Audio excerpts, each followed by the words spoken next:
My father wants you to meet him at that place. You already know what that means, even if you pretend you don't. When my father asks for someone, it's never a request, it's a verdict. I can hear your silence through the air between us, heavy, shaking, trying to decide whether to run or obey. I won't lie to you. That place isn't kind. It doesn't welcome innocence, and it doesn't forgive curiosity. Yet your name has crossed a line it should never have touched, and once that happens, there is no clean way back. I'm not warning you to scare you. I'm warning you because I care more than I should and less than you deserve.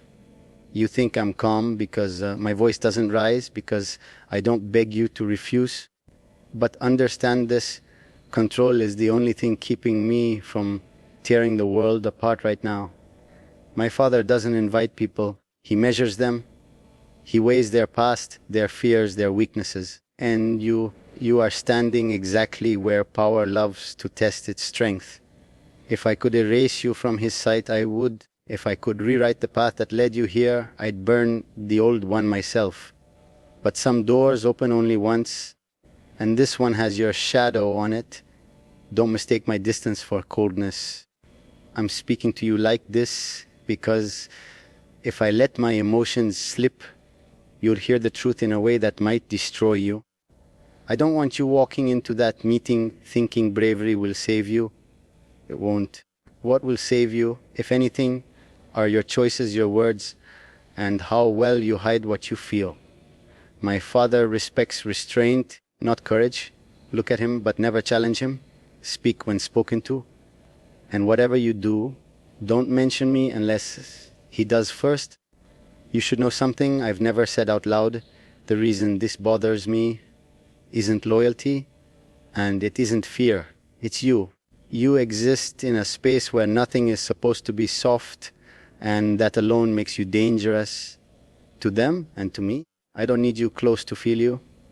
I don't need your voice to hear you. That's the problem. In my world, attachments are liabilities, and you've become one without even trying. If my father senses that the meeting will change its meaning entirely, I won't be there beside you. And that's the hardest part to admit, not because I'm weak, but because my presence would make things worse. This is something you have to face alone, even though every instinct in me wants to pull you back into the safety of my silence. If you walk away after this, untouched and unchanged, don't look for me. It will mean I succeeded in protecting you from a distance. And if things don't go as planned, then remember this moment, this voice, and know that whatever happens next was never your fault. Go to that place, hold your ground without standing too tall, and when you leave, because I believe you will, carry this with you. In a world ruled by men like my father, you were seen and you survived. That alone makes you unforgettable. I didn't stop thinking after I said those words to you. Silence doesn't calm me, it sharpens everything. Every second after, I imagined you standing there alone, breathing carefully, pretending you're not afraid.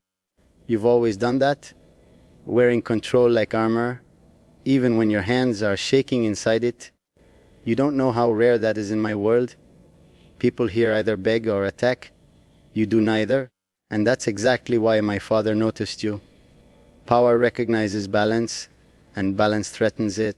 You might think I'm distant because I don't reach for you, because I don't soften my tone. But understand this, if I ever spoke to you gently, it would expose too much. I'm already standing on a line I swore I'd never cross. You don't belong in the shadows I come from, yet you've learned to survive inside them without asking for permission. That kind of strength isn't loud, it's quiet, and it terrifies men who build their lives on fear. My father included. When you walk into that place, they'll try to read you. Not your words, your pauses, not your face, your eyes. They'll look for cracks, for hunger, for desperation. Don't give them any. Let them see calm, even if it's borrowed. Let them believe you're there, because you choose to be, not because you were summoned. Choice unsettles people like us more than rebellion ever could. Remember that. Choice is the only weapon you can carry without being searched.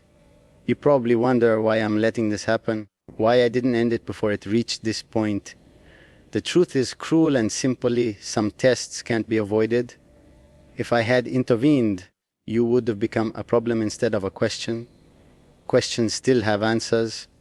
Problems get erased. I chose the lesser danger for you, even if it makes me look heartless. I can live with your anger. I wouldn't survive your disappearance. There's something else you should know, even if it changes how you see me. I don't trust easily. I calculate, I predict, I control. Yet with you, control slips in ways I don't understand. You make me pause.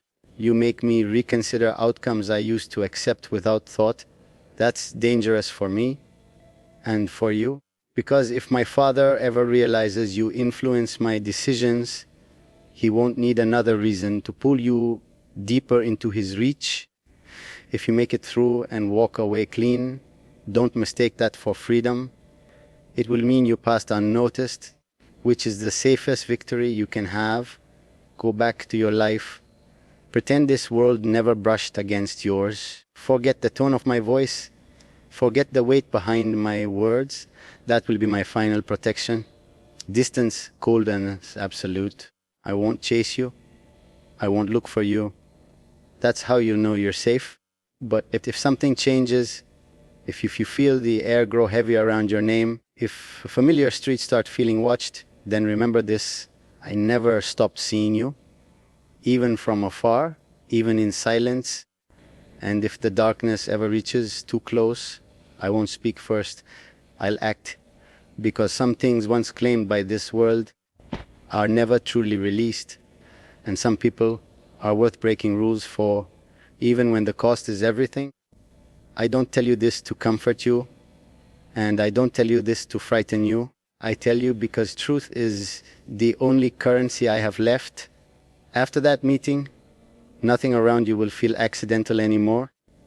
You'll start noticing how easily doors open, how quickly conversations end when you enter a room. Don't let it get to your head. Influence given is not power earned. My father gives space only to see how someone feels it, and whether they deserve to keep breathing inside it. You may think you walked out unchanged, but I know better. Encounters like that leave marks you can't wash off. They settle into the way you observe people, the way you measure silence before you speak. That awareness will keep you alive if you respect it. Don't rush decisions. Don't trust kindness that arrives too quickly. In my world, speed is suspicion, and generosity is usually a leash disguised as a gift. You should also understand why I keep speaking to you like this, from a distance that feels deliberate. If I stood in front of you, my restraint would crack. I'd say things I can't afford to mean out loud. I'd make promises that would drag you deeper instead of letting you go. Distance is discipline. It's the only thing stopping me from choosing you over everything else. And that choice would end badly for both of us. I've lived my entire life knowing exactly who I am and what I'm expected to become. There was no room for hesitation, no permission to want something different. Then you appeared, not demanding anything, not asking for protection, not even knowing what you disrupted. That's what unsettles me. You don't need this world, yet it bends slightly when you pass through it. My father noticed that bend, so did I. If you ever wonder whether this was all a mistake, let me answer you now. It wasn't. It was inevitable. Some people collide not because they choose to, but because the path demands it. You were always going to be tested. The only difference is that now you know how sharp the edge is. Knowledge is a burden, but it's also armor. Wear it quietly. Never let them see how heavy it feels. I won't ask you to trust me. Trust is a weakness I can't afford to encourage. Instead, understand me. Everything I do is calculated to keep you out of reach while making sure no one else can pull you closer. It's a dangerous balance, and one day it may fail. If that happens, don't wait for words from me. Silence will be your warning. Silence will mean I'm already moving. And if this is the last time I ever speak to you like this, remember one thing clearly: you were never invisible to me, even when I chose distance, even when I chose control. In a life built on power and obedience, you were the one variable I couldn't predict. That doesn't make you safe, it makes you significant. And significance in my world is both a gift and a curse I'll carry alone. I need you to understand something before you misread my silence as abandonment. Silence is how I keep you alive. Every word I don't say is a door I don't open, a signal I don't send. People like my father listen for echoes, for patterns, for hesitation that sounds like attachment. If they hear even a trace of you in my voice, they'll follow it straight to your door. So I speak to you like this, controlled, measured, distant, because distance is the only shield that works when power starts asking questions. You'll feel the pull to look back, to search for meaning in small coincidences. Don't. Meaning is a trap. It convinces you that fate is involved, that choices don't matter anymore. They do more than ever. Choose normalcy even when it feels fake. Choose routine even when your instincts tell you to stay alert. The world I come from feeds on obsession. Starve it by living like nothing has changed. Let them lose interest. Let them believe you were just a passing thought. There will be nights when you replay my words and wonder which parts were warnings and which parts were confessions. I won't clarify that for you. Ambiguity keeps you safe. If you knew how much of this costs me, you'd carry it with you, and I won't put that weight on your shoulders. What I can say is this: I don't speak without purpose. Every sentence I give you is built to last longer than my presence in your life. You might hear rumors. My name has a way of traveling faster than truth. Don't correct them. Don't deny them. Let stories grow wild and contradictory. Confusion protects you better than facts. If someone ever asks you about me directly, answer simply and move on. Indifference is the only response that doesn't invite a second question. Remember, curiosity is the currency here. Don't make yourself expensive. I've learned to live without wanting because wanting creates leverage. Yet somehow, you became something I had to account for, something I couldn't erase from the equation. That doesn't mean I'll reach for you. It means I'll adjust everything else to make sure you don't get pulled under. This is what care looks like where I come from. Quiet, strategic, invisible. No grand gestures. No promises spoken out loud. If the day comes when you feel watched again, don't panic. Panic announces itself. Calm is invisible. Trust your instincts, but don't let them rule you. There's a difference between awareness and fear. Awareness keeps your steps light. Fear makes noise. And noise is exactly what you must avoid. If you ever need to disappear for a while, do it without drama. Lives are saved in the pauses people don't notice. I won't tell you how this ends, because endings change when spoken. All you need to know is this: you crossed a world that doesn't forgive easily, and you did it without losing yourself. That matters to me more than it should. So walk forward without looking back. Let me remain what I am to you, a voice that warned you, a shadow that stepped aside.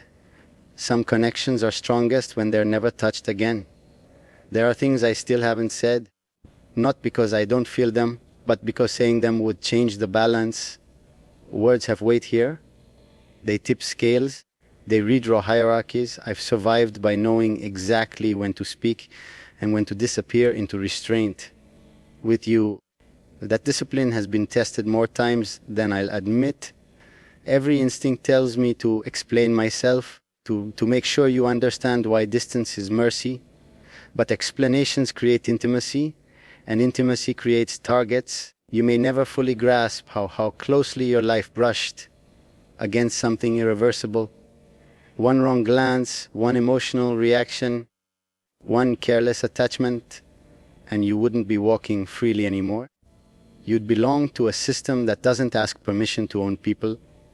I watched that danger circle you, slow and patient, and I intervened in the only way that wouldn't expose you.